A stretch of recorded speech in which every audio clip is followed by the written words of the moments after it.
మరి దీని వెనకాల ఆంతర్యం ఏంటి? నరుని కష్టమును బట్టి ఐశ్వర్యవంతుడు కాదు, యెహోవా ఆశీర్వాదము ఐశ్వర్యం ఇచ్చును. ఈ మాట ఎంతమంది నమ్మగలుగుతారు?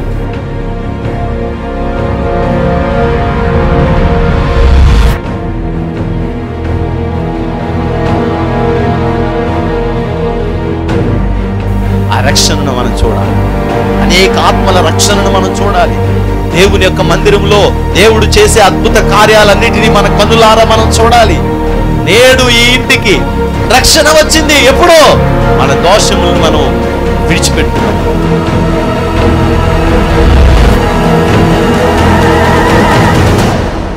నీ పాపములు శారీరకంగా మరలా చేయకుండా సిద్ధపడి, నువ్వు ఇదిగో నా పాపాన్ని నేను వదిలిపెట్టేశాను, ఇదిగో నేను స్తుతిస్తున్నాను, నేను తప్పు చేశాను ప్రభా అని నువ్వు ఎప్పుడైతే వదిలేసి దేవుని దగ్గర ప్రార్థన చేయడం మొదలుపెడతావో, పరిశుద్ధాత్మ అగ్ని వచ్చి నిన్ను తాకి శుద్ధి చేసి ఈ పాపములో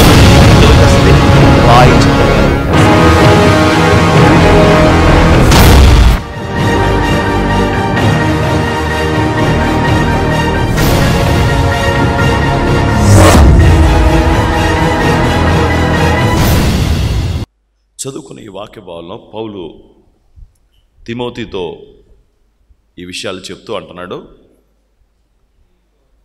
పోరాడేటప్పుడు నియమం ప్రకారం పోరాడకపోతే వానికి కిరీటం దొరకదంట.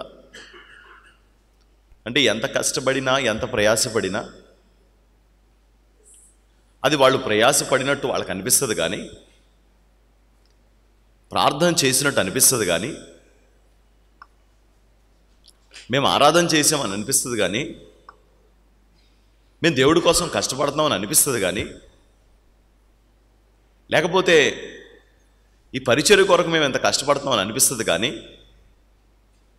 వానికి కిరీటము దొరకదు. వారికి కిరీటం దొరకదు.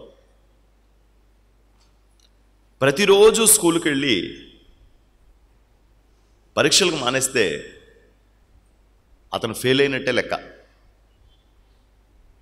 అలాగే దేవుని సన్నిధిలో ఉన్న మనం అందరం కూడా నియమ ప్రకారం పోరాడకపోతే, నియమం ప్రకారం వెళ్ళకపోతే మనందరికీ కూడా ఆ కిరీటం దొరకదట. పౌలు ఈ మాటల్ని తెలియచేస్తూ తిమోతితో, సేవ చేసే వ్యక్తితో దేవుడు ఏమంటున్నాడంటే, పౌలు ఏమంటున్నాడంటే, తిమోతి, నేను సేవలో నేర్చుకున్నది ఏంటంటే, నేను సేవలో తెలుసుకున్నది ఏంటంటే, కొంచెం ఆలస్యమైన పర్వాలేదు, నియమం ప్రకారమే చేయాలి అని నిర్ణయం చేసుకున్నాను అంటాడు. ఒక అతను నా దగ్గరకు వచ్చాడు, వచ్చి ఒక మాట అడిగాడు, త్వరగా పని నేర్చుకోవాలంటే ఏం చేయాలండి అని. త్వరగా పని నేర్చుకోవాలని ఆలోచించకూడదు, పని నేర్చుకోవాలని ఆలోచించాలి అని నేను చెప్పాను అతనికి.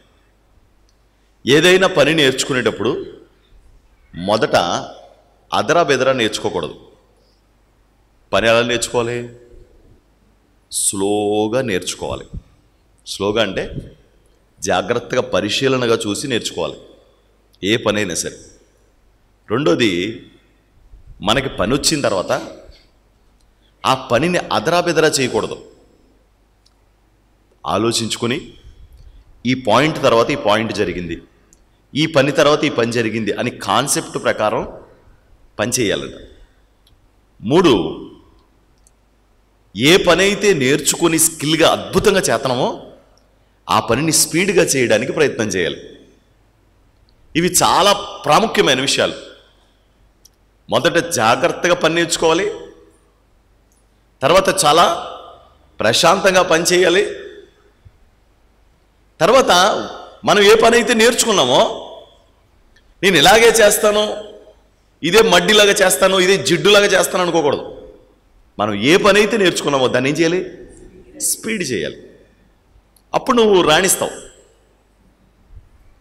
పని స్పీడ్గా నేర్చేసుకుందాం అనుకున్నావు అనుకో, ఏమవుతుంది? ఒక అతను అన్నాడంటే, గురుగారు మీ దగ్గర ఉన్న పనిని నాకు దానం చేయండి అన్నాడట. ఏమండి, మీ దగ్గర ఎంత స్కిల్ ఉందో, ఎంత వర్క్ ఉందో, అసలు మీ పని చూస్తే నాకు ఆశ్చర్యం కలుగుతుంది. మీ దగ్గర ఉన్న పనిని నాకు దానం చేయండి అన్నాడంట. ఏమయ్యా దానం ఎలా చేయగలంటే, మీరు చేతులు కడుక్కోండి కింద చేయడతాను అన్నాడంట. మీరేమో చేతులు కడిగేసుకోండి అంటే అర్థం ఏంటి? మీరు వదిలించేసుకోండి, కింద నేను వస్తుందా పని? వస్తుందండి? రాదు. అది అనుకోవడమే. పాత సినిమాల్లో ఉండొచ్చు, ఒకవేళ పాత సినిమాల్లో ఉంటే ఉండొచ్చు ఇలాగా, అంతే తప్ప రియాలిటీలో మాత్రం ఇది జరగదు. రియాలిటీలో ఇది జరగదు. రియాలిటీలో ఎప్పుడూ అలా జరగదు. అతను చేతులు కడిగితే ఆ చేతులు నీళ్లు ఇతను పట్టుకుంటే ఎలాగొస్తుంది పని? చిన్నప్పుడు మా ఫ్రెండ్ ఒకడు ఉండేవాడు. వాడు అనేవాడు, పుస్తకాలన్నీ ఒంటి మీద వేసుకొని పడుకుంటాడు అంటాడు. పరీక్షకు ముందు రోజు పుస్తకాలన్నీ ఇలా పెట్టేసుకుంటాడంట. ఎందుకంట పుస్తకాల్లో అన్నదంతా వాడికి ఒంట్లోకి వెళ్ళిపోయంట. తర్వాత పరీక్షలు బాగా రాస్తాడంట. అది కూడా జరగదు. అలాంటి మూఢనమ్మకాలు ఉన్నాయి. కానీ మనం ఇలాగ ప్రయాసపడాలి, మనం ఈ పద్ధతి ప్రకారం ప్రయాసపడాలి, ఇలా గనక ప్రయత్నం చేస్తే ఆలస్యమైనా సరే ఖచ్చితంగా మనం అనుకున్నది సాధిస్తాం. ఆలస్యం అవుతుంది. ఒక వ్యక్తికి ఆ పని మీద అవగాహన లేనప్పుడు ఆ పని నేర్చుకోవడానికి సంవత్సరానికి 4 ఏళ్ళు పడుతుంది. కానీ మాత్రం విన్ అయితే అవుతాం. ఖచ్చితంగా చూడైతే చూస్తాం. కారణం ఏంటంటే మైండ్ పెట్టాలి, మనస్సు పూర్తి కేంద్రీకరించాలి, ఆ పనిని జాగ్రత్తగా చూడాలి. ఆడు పని తినేస్తాడేమో అన్నట్టుగా చూడాలి. ఆ పని మింగేస్తాడేమో, నవ్వులేసి తినేస్తామంటారా ఈ పని అంటూ ఉంటారు. అలా సొత్తా ఉంటాడు, అలా సొత్తా ఉంటాడు వాడ. ఈడేమో నవ్వులేసి మింగేస్తాడేమో అనిపిస్తూ ఉంటుంది. కొంతమంది వాక్యం చెప్పేటప్పుడు నేను అలా సొత్తా ఉంటారు సీరియస్గా. నాకేమనిపిద్ది అంటే వీళ్ళు మొత్తం రికార్డ్ చేసేసుకుంటున్నారు అన్నమాట. అలా వినాలి, ఫీడ్ చేసేసుకుంటారు. పలానప్పుడు ఇలా చెప్పారు, పలానప్పుడు ఇలా చెప్పారు, పలానప్పుడు ఇలా చెప్పారు అని అంటూ ఉంటారు.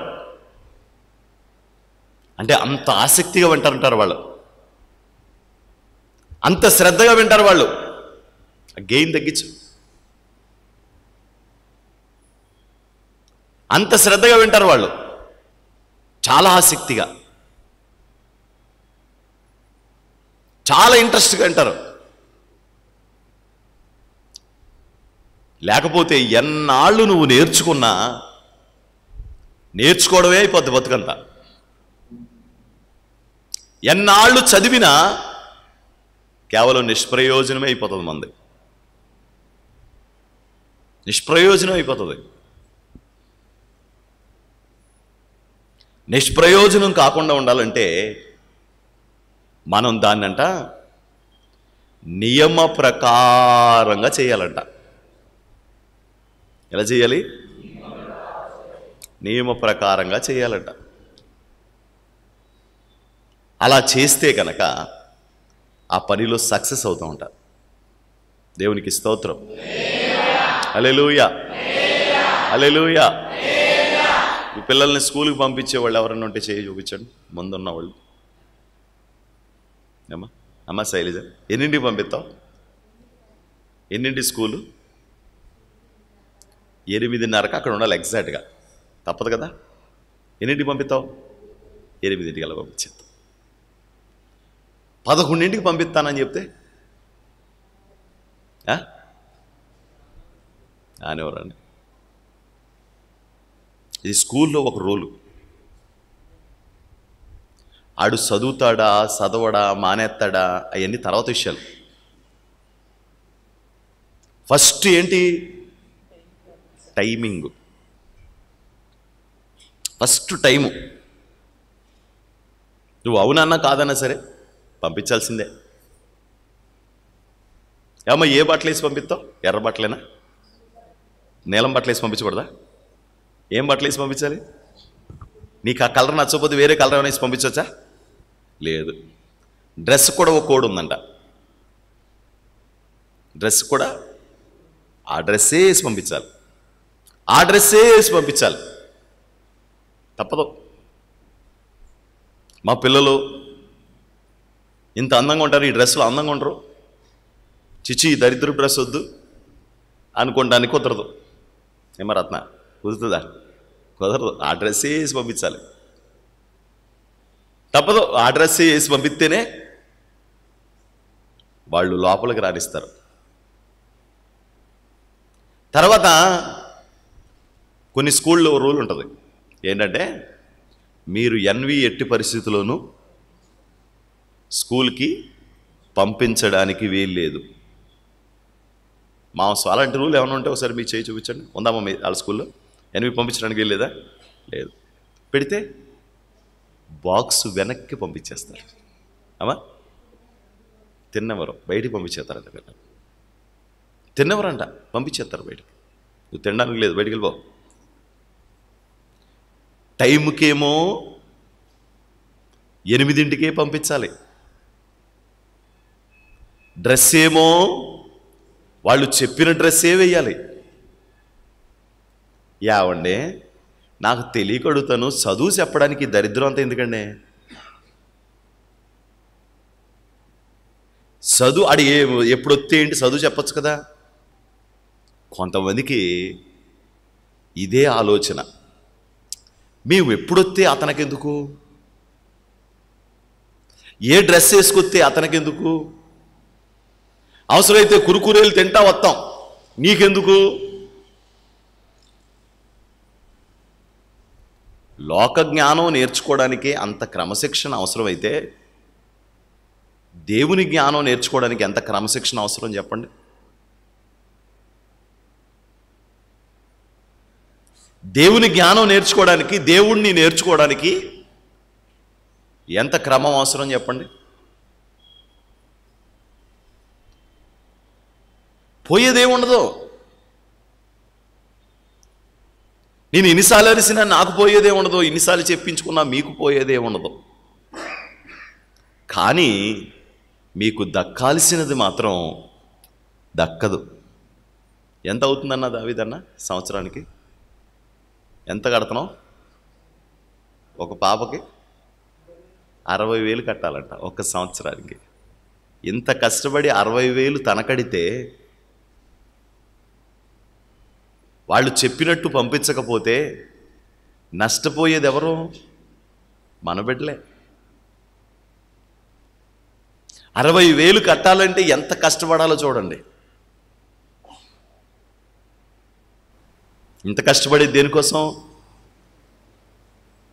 మరి ఇంత కష్టపడి చదివించుకోవాలి అనుకుంటుంటే, చదివిస్తుంటే మా శైలమ్మ సరిగ్గా స్కూల్కి పంపించలేదనుకోండి,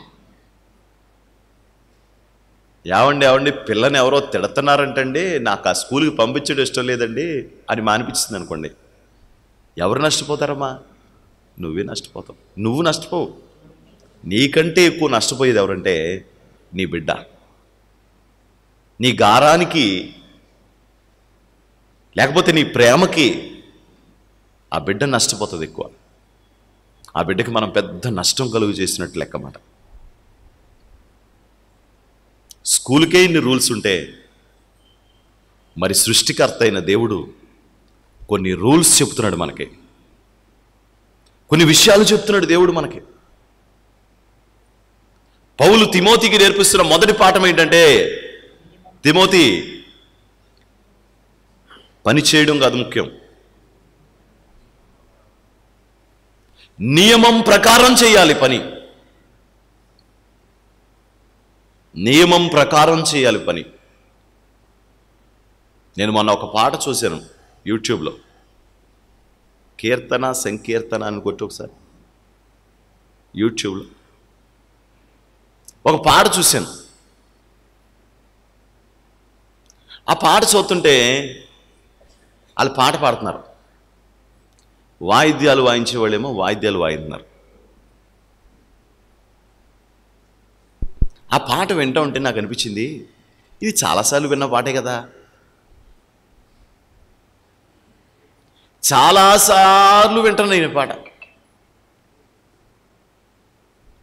చాలాసార్లు చూస్తున్నాను. తేడా ఏంటి? ఆ పాట ఒరిజినల్గా పాడితే 1000 మంది చూశారు, వీళ్ళు పాడితే 10,000 మంది చూశారు. ఇక్కడ చూడడం కాదు కాన్సెప్ట్, అసలు చూడడమే కాదు కాన్సెప్ట్. ఎందుకు ప్రజలు అలా చూస్తున్నారు తెలుసా? వాళ్ళ డెడికేషన్ అలాగా ఉంది.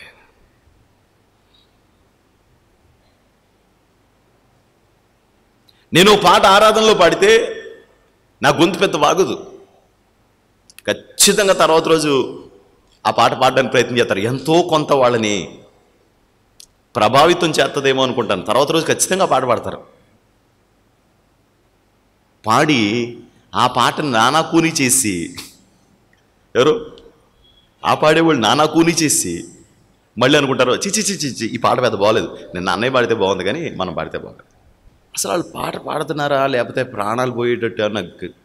అంటే ఇప్పుడు మీరు హా అని తీయక్కలా, అంటే మనకు రాదు అది. అలా అరిసినంత వాళ్ళు పాడినట్టు మనకు రాదు. వాళ్ళ గొంతు వాయిస్లో దేవుడు అమృతం పోసాడు. ఈ అమృతం కంటే గొప్పతోటి ఉంది. అదేంటి తెలుసా? వాళ్ళ డెడికేషన్. అప్పటికప్పుడు పరిగెట్టుకుని పాట వచ్చి గవ్వ తీసేసి ఆ పాట వచ్చి రాని పాట రకరకాల రాగాలు మార్చేసి వీళ్ళేమో ఏదో కొట్టేసి వాళ్ళు ఏదో పాడేసి అవదు పని.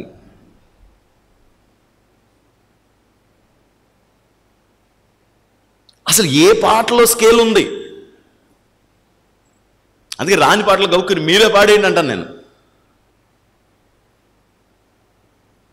మీరే పాడేయండి, గొడవ ఉండదు అంటాను. ఎందుకంటే నేనే రాగాలు పాడేస్తానని చెప్పి.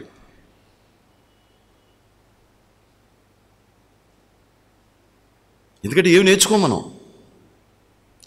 పరిగెట్టుకు వెళ్ళిపోయి వాళ్ళు పాడారు కదా, అక్క పాడింది కదా, ఇంకా బేబచ్చం చేసేయాలని చెప్పేసి ఈ అక్క వెళ్ళిపోద్ది తప్ప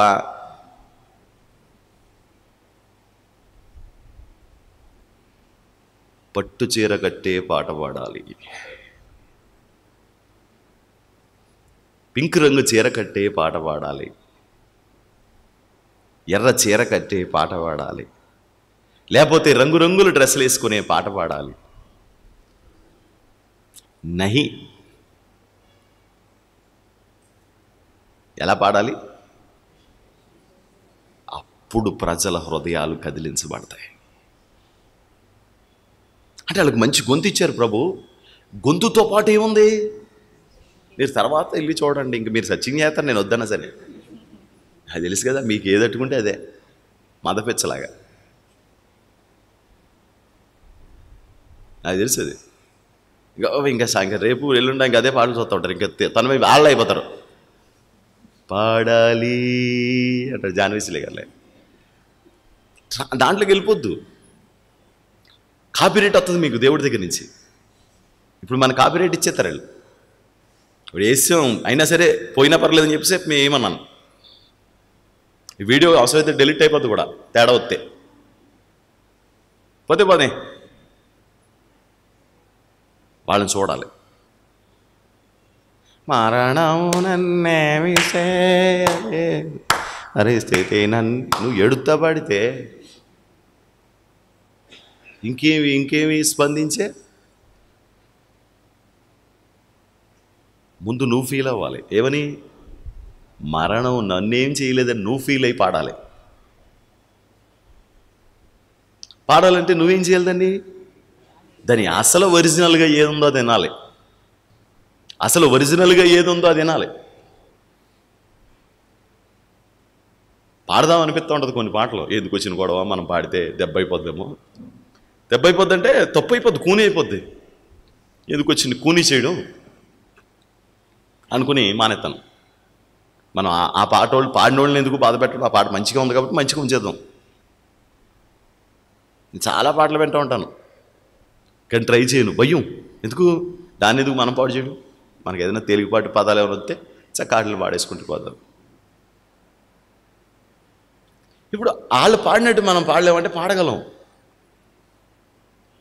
రాగం రాకపోవచ్చు కానీ, స్వరం రాకపోవచ్చు కానీ, అలాగా అంత దాని త్యాగంతో లీనమైపోయి దాన్ని ఆరాధన అంటారు. ఏదో అతను కొట్టాడు, ఏదో నేను పాడాను, జనాలు ఏదో వింటారో, ఎందుకు వచ్చిన పాట అంటే అవుదా? అవదు. ఆ పని యొక్క విలువ ఆ పని నైపుణ్యత మీద ఆధారపడి ఉంటుంది. ప్రత్యేకంగా ఆ పనికి విలువ ఉండదు. చేసినోడిని బట్టి ఆ పని యొక్క విలువ మారిపోతుంది. అతని చేతిలో పడితే దాని విలువ మారుతుంది. అతని చేతిలో పడితే ఆ విలువ మారిపోతుంది. మన ఎవరో అంటున్నారు మగ్గం వరకు బ్లౌజ్ కుట్టించాలి అని. ఎంతమ్మా మగ్గం వర్క్ చేయడానికి ఒక బ్లౌజ్కి? తెలుసున్న వాళ్ళు చెప్పండి. ఎంత? 2000. ఎంతమ్మా? 2000. బ్లౌజ్ కుడితే ఎంత ఇస్తారు? 80 రూపాయలు, 100 రూపాయలు, 200 ఇస్తారు. మరి 2000 ఎందుకు తీసుకుంటున్నారు? దాని వర్క్. మేము ఇదే వేసుకుంటాం, వేసుకోండి ఎదురుగా ఎడుతుంది. 5000 కూడా తీసుకుంటాడంట. 10 ఏళ్ళ క్రితం ఉందా? లేదు. ఆడెవడో స్కిల్ చూపించాడు, ఆడి టాలెంట్ ఏదో చూపించాడు, ఆవిడెవరో చూపించింది అంతే. దాని విలువ మారిపోయింది.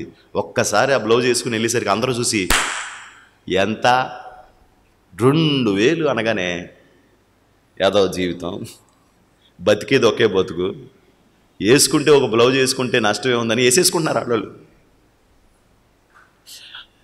80 రూపాయలు కూడా ఇవ్వని ఆడోళ్ళు 2000 ఇస్తున్నారు. ఎందుకు? మీరు కుట్టేసుకోవచ్చు కదర్రా. అవుద్దా? మన దగ్గర అంత విషయం లేదని చెప్పండి.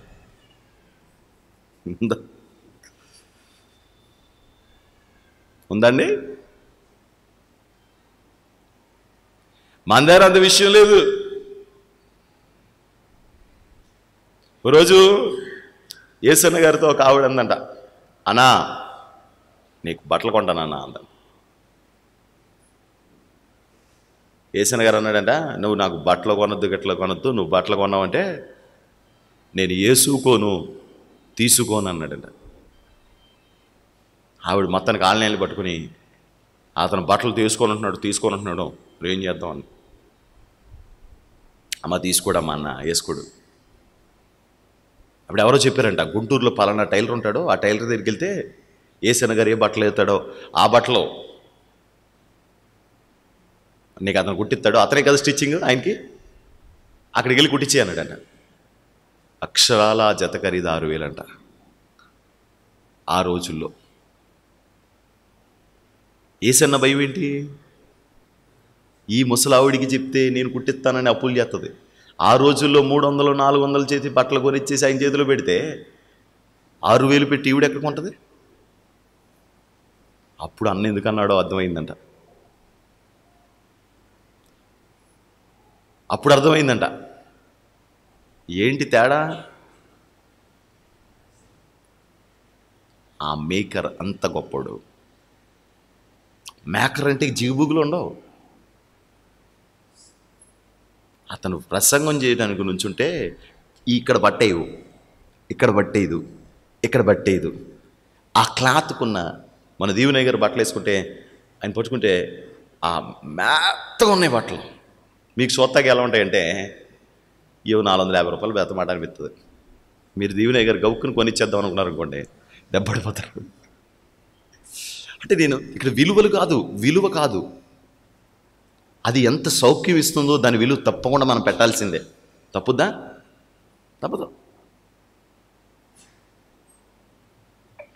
తప్పదో, పెట్టాల్సిందే. ఫోటోలు డెకరేషన్, పెళ్ళికి డెకరేషన్ ఫోటోలు పెడతా ఉంటారు. నేను ఒక ఫోటో చూసి ఎంతన్నా ఇది అన్నాను, 1,50,000 అన్నాడు. సరే మళ్ళీ అడిగిస్తాను. ఎందుకంటే ఆడు అలా పెడతాడు మనసు. ఒక్కసారి దాన్ని చూస్తే పిల్లెంక చూడకుండా పువ్వులెంక చూసుకుని ఆగిపోతారంట. అంత అందంగా చేస్తాడు డెకరేషన్. పిల్లోడెంక చూడకుండా, పెళ్లి కొడుకు ఎంక చూడకుండా డెకరేషన్ అలా చూస్తూ ఉంటారండి. ఎంత బాగుంది డెకరేషను, మా అబ్బాయి పెళ్ళి కూడా చేయించుకుంటే బాగుండు అనుకున్నంత అందంగా చేసేస్తాడంటాడు. కాదంటారా? అంటే దీంట్లో ఏముంది? మొత్తం పనే, మొత్తం పనే. ఈ పనంతట్లో మూలాంశం ఏంటంటే వర్క్. మనం చేసే ఆ పని యొక్క విలువ పని కంటే ఆ పని చేసిన వాడి నైపుణ్యత మీద పూర్తిగా ఆధారపడి ఉంటుంది. ఒకసారి స్తోత్రం చెప్పండి. హల్లెలూయా, హల్లెలూయా, హల్లెలూయా. అలాగైతే మరి దేవుని పని